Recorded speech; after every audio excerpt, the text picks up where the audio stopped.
স্বরূপেতে রূপী ছায়া দেখলো না কেউ চাইয়ে, তারে দেখলো না কেউ চাইয়ে।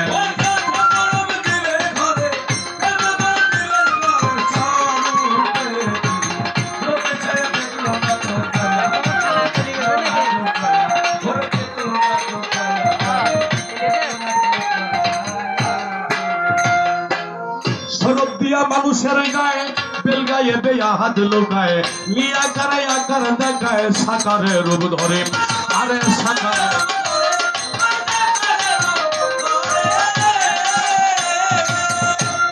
আরে স্বরূপ দিয়া মানুষের গায়ে, আরে বেল গায়ে বেম হাত লোকায়, লিয়া কারে আকার দেখায়, সাকারে রূপ ধরে।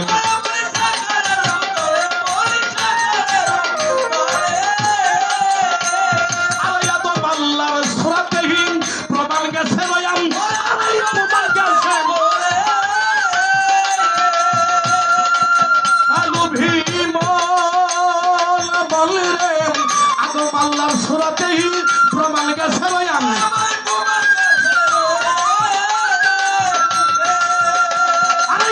আলিপেরি নুক্তা গিয়া,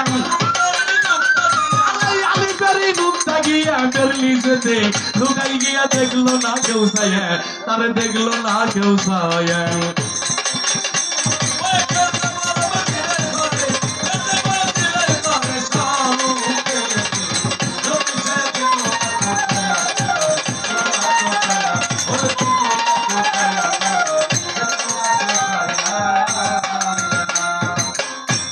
আরে নূর দিয়া হয় জীবের গঠন, আরে হামজা তারে পাইল চেতন। আরে নূর দিয়া হয় জীবের গঠন, হামজা তারে পাইল চেতন। স্বর্ণ তারে শাইনি রাঞ্জন বেড়াইছে ঘুরিয়া,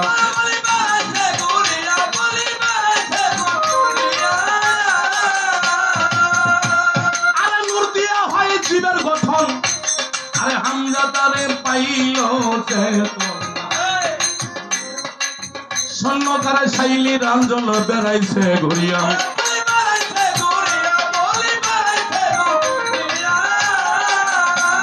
আরে হামজা তারে আশাই দিলাম আপন ঘরে গিয়া,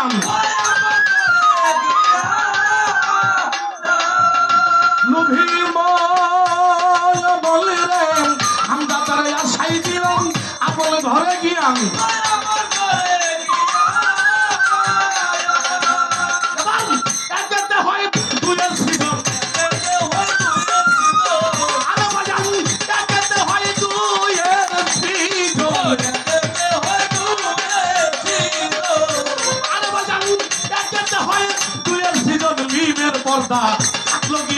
দেখলো না কেউ চাই, তারে দেখলো না কেউ চাই।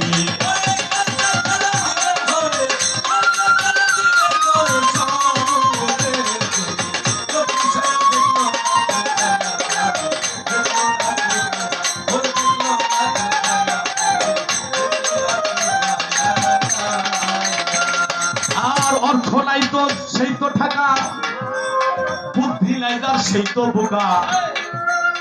জীবনে পাইলা দেখা সে গেছে হারায়া,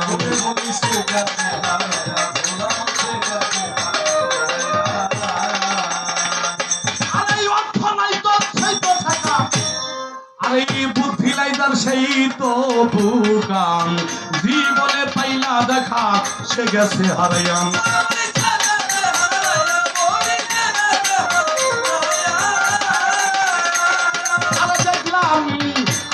বস্তু জীবনে পাইল না কেউ চাইয়া, পাইল না হাসালে কই কেমনে পাবি, হাসালে কই কেমনে পাবি, হাসালে কই কেমনে পাবি। সে গেছে আমি হইয়া দেখলো না কেউ চাইয়া, তারে দেখলো না কেউ চাইয়া।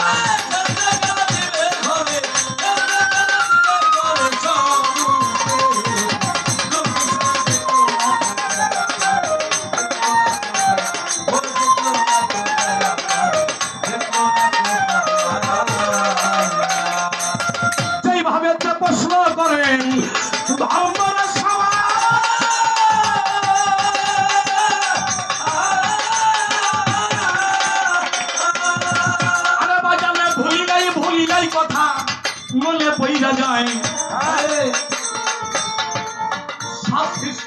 যেজন তার সৃষ্টি কে করেছে? বলেন নাই আমারে। সৃষ্টিকর্তার কি রূপেতে সৃষ্টিকর্তার নাম সে ধরেছে। কথাটা কি বুঝতে পারছে? এই গানটা কিন্তু কথাটা কিন্তু না দরবেজি লালন সাইজি কথা। দরবেজি লালন সাইজি সব সব সৃষ্টি করলে যেজন তার সৃষ্টিকে করেছে। কথাটা বোঝা গেছে? তাহলে এখানে প্রশ্ন না যে আওয়াল মা খালাকাল্লাহি মিন নূর, আল্লাহ সর্বপ্রথম নূর সৃষ্টি করলেন। লাউলা কালাম খালাকতুল আফলাক, যদি আমার প্রিয় হাবিবকে সৃষ্টি না করতাম আমি আল্লাহ একটি বালির কণা সৃষ্টি করতাম না। মিন নূরিল্লাহ কুল্লি শাই মিন নূরি, আল্লাহ বললেন আমার নূর হইতে আমার মুহাম্মদকে সৃষ্টি করা হয়েছে। মুহাম্মদের নূরে সারা মাখলুকাত। সুবহানাল্লাহ। আল্লাহর নূরে কিন্তু সবকিছু হয়নি, নট গ্যারান্টি। আল্লাহর নূরে সবকিছু হয় নাই। সূরা ফুরকান আপনি করে দেখেন, আল্লাহ বলছে প্রাণ বায়ু যাহা কিছু আছে আমি এক বিন্দু পানি হতে সৃষ্টি করিয়াছি। এক বিন্দু পানি হতে সৃষ্টি করিয়াছি। তাহলে এক বিন্দু পানি হতে যদি সৃষ্টি করে আল্লাহর নূরে নবী, নবীর নূরে হলো সারা মাখলুকাত। তাহলে এখানে কথাটা বলতে ভয় লাগে। আমার হাসান কাকা একটা গানের মধ্যে বলছে খুদার সৃষ্টি হয় নাই নবী নূর ছাড়া। খোদা এমন একটি সত্তা, সেই সত্তাকে যদি কেউ পাইতে চায় তাহলে আমার হযরত মুহাম্মদ সাল্লাল্লাহু আলাইহি ওয়াসাল্লামকে সে যেন পায়। সে যদি পায় তাকে তাহলে সে ওনাকে পাবে, নসেদ পাবে পাবে না। এই দুয়ের মিলনের মধ্যেই জনম বলে শুনছেন আল্লাহ রসুলের দোস্ত কইছে। কি দোস্ত? জনম বলে আল্লাহ রসুলরে দোস্ত কইছে। আল্লাহ রসুল কোনদিন কইছে? কি কন কইছে? এক আর এক কত? কি কয়? এক আর এক দুই। আমাদের সাধু ভাষায় এক আর এক কখনো দুই না, এক আর এক এক। কারণ চুন এবং হলুদ আপনি মিস করেন জিনিসটা দুইটা, কালার কয়টা? একটা। কেউ যদি আল্লাহকে পেতে চাও আমার মুহাম্মদকে কদমের আশ্রয় গ্রহণ করো। যখনই করবে তখন তুমি দেখতে পারবে আল্লাহ এবং রসুল কি জিনিস। কেননা দরবেজি লালন সাহেব বললেন যেই মুর্শিদ সেই তো রসুল, ইহাতে নয় কোনো বলে খোদাও সে হয়, এমন কথা লালন করে আল্লাহর কোরআন।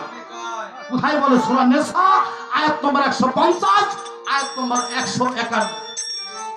আল্লাহ বলছে আমার মধ্যে আমার রাসূলগণের মধ্যে ফারেকি উলাইকাল হুমুল কাফিরুন হাক্কা, অর্থাৎ ভাগ করা, ইচ্ছা পোষণ করা যাবে না।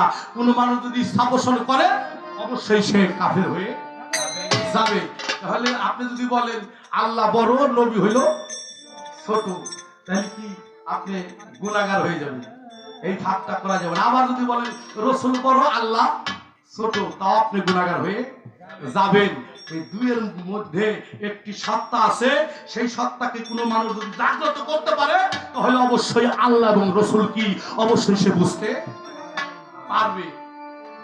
বিষয়টা হাকিকত আলোচনা করলে অনেক কিছু করা যাবে, এটা আমি অত আলোচনা করব না। আমি বেশি বেশি আজকে গান গাবো, হ্যাঁ বেশি বেশি গান গাবো।